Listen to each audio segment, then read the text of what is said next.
और खबर दिन भर में इस वक्त की बड़ी खबर जानिए आप। शाहरुख खान के बेटे आर्यन खान की जमानत पर इस वक्त बॉम्बे हाई कोर्ट में सुनवाई शुरू हो चुकी है। आर्यन खान की जमानत अर्जी पर बॉम्बे हाई कोर्ट में एनसीबी की तरफ से जमानत का विरोध किया जा रहा है।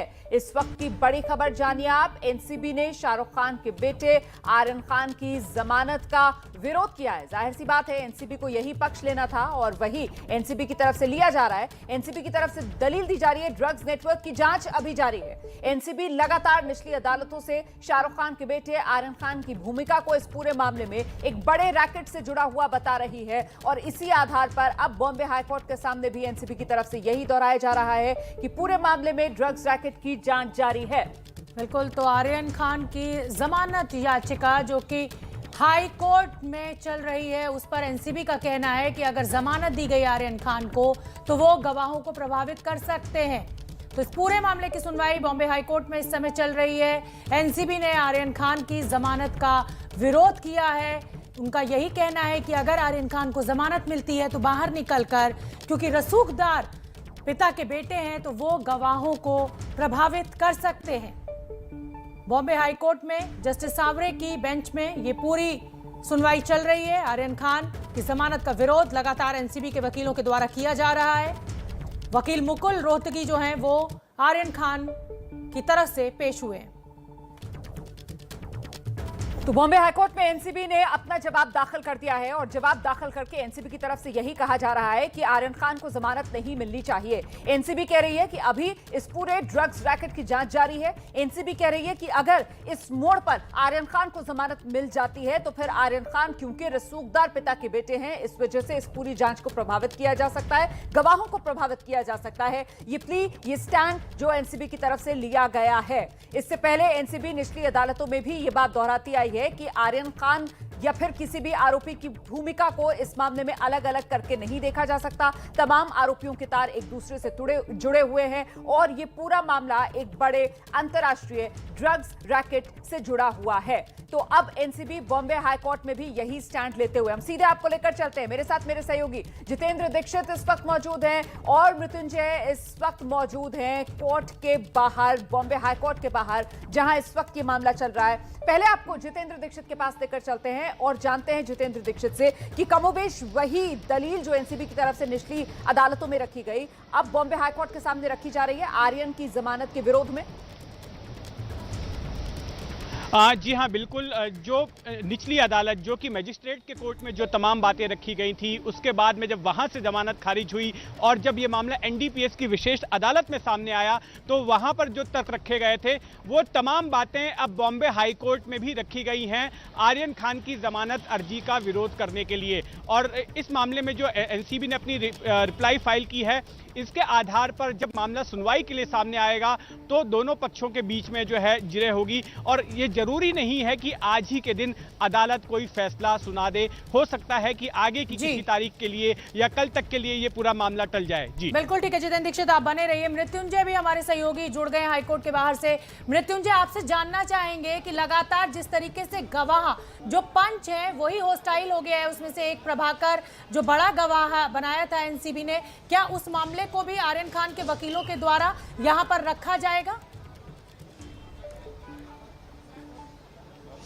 देखिए, निश्चित तौर पर आपने जिस बात का जिक्र किया वही चर्चा का विषय रहने वाली है, वही दलीलों का विषय रहने वाली है।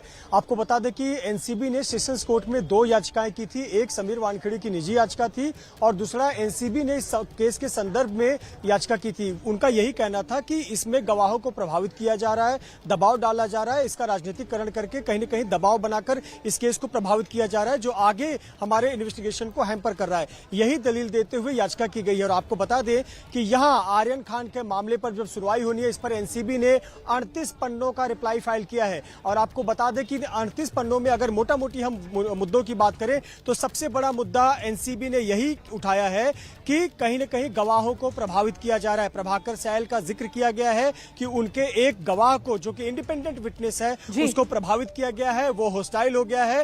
हालांकि वो भले ही हॉस्टाइल हो गया है, लेकिन उसने सोशल मीडिया पे अपना बयान दिया, किसी कोर्ट में आकर अपना बयान नहीं दिया है। तो यहीं पर एनसीबी ये दावा कर रही है कि कहीं न कहीं गवाहों को प्रभावित करने का काम हो रहा है, पूजा ढदलानी का नाम लिया जा रहा है और ऐसे पर यही दलील रखने वाली है एनसीबी यहाँ कोर्ट में, जिससे कि आर्यन खान को जमानत ना मिले। आप रहिए हमारे साथ, लौटेंगे आपके पास। इस बीच आर्यन खान के वकील का बयान भी सामने आया है, जरा वो बयान आपको सुनाते चलते हैं।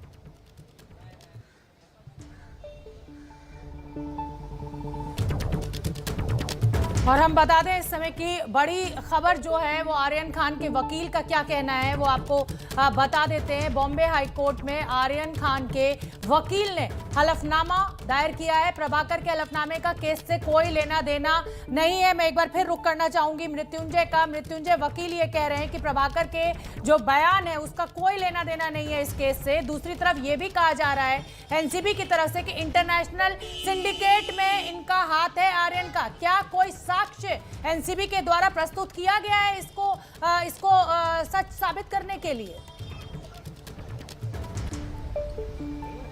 शोभना, देखिए, निश्चित तौर पर आर्यन के वकीलों ने जो दलील दी है वो समझते हैं कि अगर कोर्ट में एनसीबी बड़ी प्रमुखता से, बड़े पुरजोर तरीके से ये बात रखने में कामयाब हो जाती है कि यहाँ गवाहों को प्रभावित किया जा रहा है, जो आरोपी है उसके साथ उनके जो परिवार के सदस्य मैनेजर है पूजा ददलानी, उनका नाम आ रहा है, तो आर्यन के वकीलों को इस बात की अच्छे से समझ है कि अगर इसे पुरजोर तरीके से रखा गया तो आर्यन को जमानत मिलनी मुश्किल हो जाएगी। इसीलिए आर्यन खान के वकीलों ने साफ तौर पर कहा है कि हम इससे अलग रखते हैं अपने आप को, हम जो शैल है इसका हम जिक्र नहीं करने वाले हैं। प्रभाकर शैल का कोई भी बयान हो या हॉस्टाइल हुआ, इससे हमारा कोई संबंध नहीं है। उन्हें यह इस बात की समझ है, क्योंकि जो एनसीबी ग्राउंड रख रही है उनका यही कहना है कि अगर आर्यन खान, अरबाज मर्चेंट, मुनमुन धमेचा यहां से बाहर निकलते हैं तो बाहर जाने के बाद उस केस को प्रभावित करेंगे, इन्वेस्टिगेशन को प्रभावित करेंगे। इसमें आने वाले दिनों में हम जिनको और रडार पर रखे हुए हैं, उनसे पूछताछ करनी बाकी है, वो प्रभावित हो सकते हैं। तो ऐसे पर जमानत अर्जी का विरोध एनसीबी कर रही है और इसीलिए ये दलील रख रही है कि देखिए, अभी से एक जो इंडिपेंडेंट विटनेस है वो हॉस्टाइल हो रहा है, सोशल मीडिया और मीडिया में जाकर बयान दे रहा है, लेकिन कोर्ट के सामने नहीं आया है। अभी तक कोर्ट के सामने प्रभाकर शैल ने आकर एक भी याचिका नहीं की है, लेकिन मीडिया में आकर वो हॉस्टाइल हो गए हैं और कह रहे हैं कि इस प्रकार के आरोप लगाए हैं। पड़ेगा क्योंकि ये जो गवाह हैं जिन्होंने यू टर्न ले लिया, जो हॉस्टाइल हो गए, वही इस वक्त प्रेस कॉन्फ्रेंस के लिए मीडिया के सामने है। जरा लिए चलते हैं दर्शकों को इनकी प्रेस कॉन्फ्रेंस में। सा आरोप आप पे ये भी लग रहा है कि पैसे नहीं मिले, इसलिए आप जो है उनके खिलाफ बयान दे रही है, इसको कैसे नहीं? मुझे पैसे नहीं मिले इस बात का मैं खुलासा तो मैं इसके बारे में मैं एक बात बोलना चाहूँगा। 22 जुलाई को जो मैंने मेरा ड्यूटी ज्वाइन किया था, ये पहले भी आपसे बता चुका हूँ शायद। 6 सितंबर को मेरी लड़की का बर्थडे था, जो सबसे मेरी एल्डर डॉटर है। 5 सितंबर को मैंने उनको बोला, सर मेरा सैलरी का जो फिक्स हुआ था वो हिसाब से मुझे सैलरी दे दो, मेरी लड़की का बर्थडे है। तो बोले ठीक है, मैं दूसरे दिन तू निकल जा एक दिन के लिए, मैं तेरे को 12 बजे के बाद मैं ट्रांसफ़र करता हूँ। शाम को 5 बजे तक मैंने उनको एक भी कॉल नहीं किया था। जब भी मैंने 5:05 में उनको कॉल किया, मुझे रिप्लाई, अरे यार अभी तक मेरा पैसा आया नहीं, अरेंज नहीं हुआ है, तो एक काम कर, मैं किसी से करवाता हूँ।